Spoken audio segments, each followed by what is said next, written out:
अगर हम किसी व्यक्ति से ये आशा रखें कि हम अच्छाई करें, वो हमारे साथ अच्छाई करे, तो असंभव।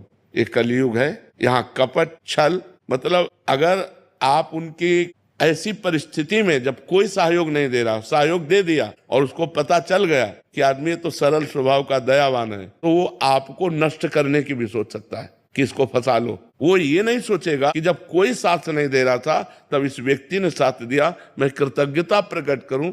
नहीं, आज का समय ऐसा नहीं। आपको बेवकूफ माना जाएगा, आप ज्यादा उदारता दिखाएंगे और ज्यादा सहयोग करेंगे तो माना जाएगा कम बुद्धि का। और जो छल कपट बेईमानी करे, बोले बड़े प्रवीण आदमी है। आज सम्मान किनका होता है? दंभी, पाखंडी, छल कपट का। और सत्य से चलोगे तो बुद्धू कहे जाओगे। दूसरे को जरूरत पड़ी, अपनी जेब से निकाल के दे दिया। दूसरा भूखा है, अपना भोजन दे। इसको भगवान आदर देते हैं।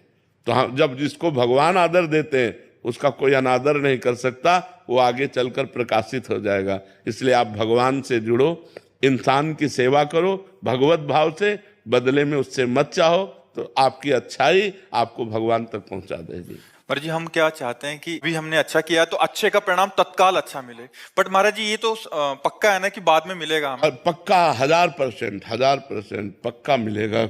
जब बुरे कर्म का फल मिलता है तो अच्छाई का फल क्यों नहीं मिलेगा? नहीं मिले। महाराज जी उसका रूप क्या होगा? वो इससे अच्छा होगा, जैसे हमने इनको संकट विपत्ति में सहयोग किया, तो हमारे जीवन में संकट विपत्ति जब कभी आएगी तो उस समय भगवान सहयोग करेंगे। और सबसे बड़ी बात होती है, भगवान प्रसन्न हो जाते हैं। और जिस पर भगवान प्रसन्न हो जाते हैं उस पर सुर नर मुनि सब प्रसन्न हो जाते हैं। फिर उसका मंगल ही मंगल होता है, वो कभी समस्याओं में नहीं फंस सकता।